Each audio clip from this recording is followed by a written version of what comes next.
We're now going to look at the second part of week 1 in which we're going to discuss some cell biology. It's a review. We're going to go over how DNA replication takes place. So we remember that the gene is a section of DNA molecule and it specifies the sequence of amino acids in a particular protein. A single building block is a nucleotide. And each of the nucleotides is composed of a deoxyribose sugar, a phosphate group, a nitrogenous base, one of 4 types, adenine, guanine, which are the purines, or cytosine or thymine, which are the pyrimidines. Therefore, there are 4 different types of nucleotides. Here you can see the structure of the guanine, and you can see how the guanine and the sugar are bound, and this is the phosphate group. Over on this side, you can see the 2 purines, the guanine and the adenine. And you can see in this diagram the pyrimidines, the cytosine, and the thymine. Nucleotides are joined in chains, and there are phosphodiester bonds that form between the deoxyribose sugar and the phosphates. And what this does is it creates a continuous sugar-phosphate backbone. And if you look over here at this diagram, you can see the sugar and the phosphates, and you can see how they form this continuous sugar-phosphate backbone. The DNA structure has an anti-parallel nature to it. And this becomes very apparent when you look at the carbons in the ribose, the deoxyribose sugar, and you number them. And they are numbered 1, 2, 3, 4, and 5. The key to the constant width of the double helix is the specific pairing of the purines and pyrimidines by way of hydrogen bonds. And the complementary base pairs are an adenine will bind to a thymine, a cytosine will bind to a guanine. And then the hydrogen bonds hold them together. And here you can see the complementary base pairing of the thymine with the adenine and the cytosine with the guanine. And as you all remember, we're not going to write out the full name. They are A, T, C, and G. The 2 polynucleotide chains align and they form a double helix. And the opposing orientation head to toe is referred to as anti-parallelism. You have to note that one strand of the double helix will run in a 5' to 3' direction, and the other strand will run in a 3' to 5' direction. Here in this slide, you can see how the DNA is highly condensed. When we look at the human chromosomes, we see that the normal person has 46 chromosomes. Each consists of a single continuous DNA double helix. The nuclear genome consists of 46 linear DNA molecules totaling more than 6 billion nucleotide pairs. Chromosomes are packaged as chromatin, in which the genomic DNA is complex with specialized proteins. Except in cell division, chromatin is distributed throughout the nucleus. During cell division, chromosomes are visible as discrete structures. And here you can see a chromosome spread. And in this diagram, you can see that the striped appearance of the chromosomes because they have been banded. They have been G-banded. And we will discuss how these different banding techniques occur later on. When we look at the chromosomes and the fact that they are made up of the DNA and the protein, we see that human somatic cells have 23 pairs of chromosomes. And of those 23 pairs, 22 pairs are autosomes.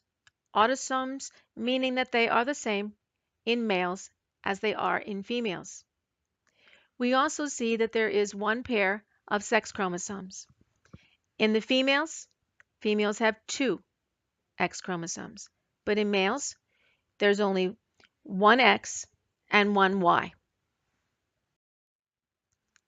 The DNA molecule of a chromosome exists as a complex with histones, and the histones are chromosomal proteins. There are 5 major types of histones, and these all play a critical role in packaging the chromatin. We have H2A, H2B, H3, and H4. 2 copies of each of these constitute an octamer, which wraps around, and it's a segment of DNA through which the double helix winds. Each complex of DNA with the core histones is called a nucleosome. And then H1, the 5th histone, appears to bind to the DNA at the edge of each nucleosome.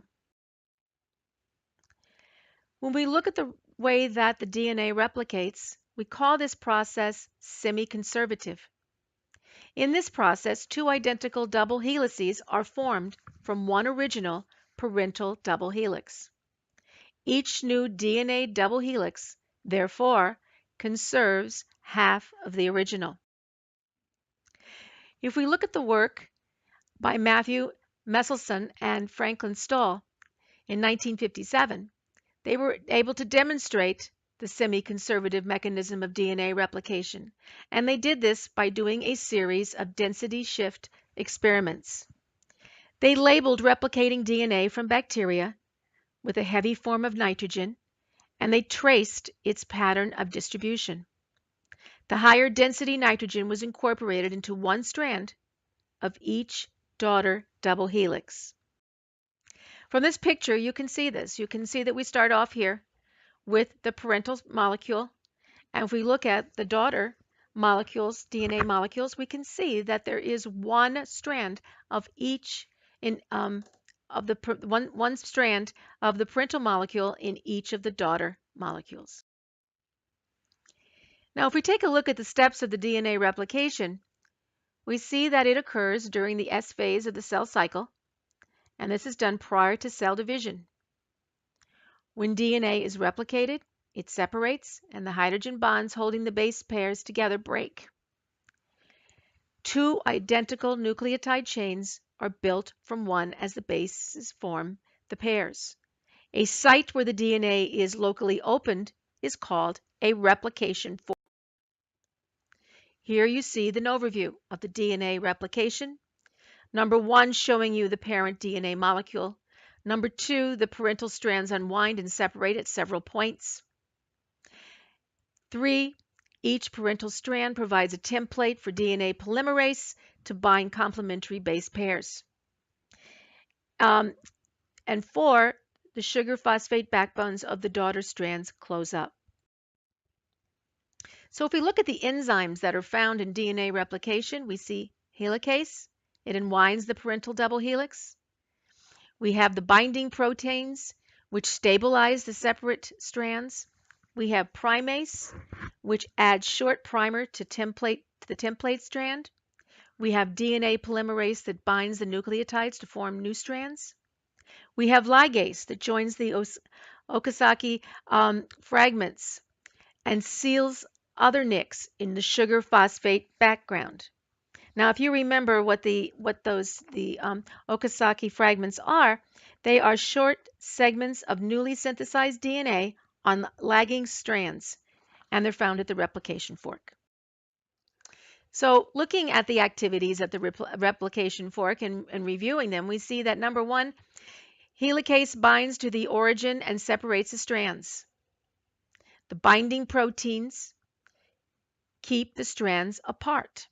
It's like getting in between. The primase makes a short stretch of RNA on the DNA template.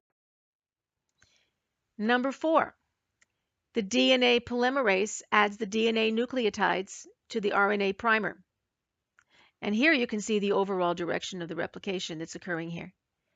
And then number 5, the DNA polymerase is proofreading, and it checks and replaces incorrect bases.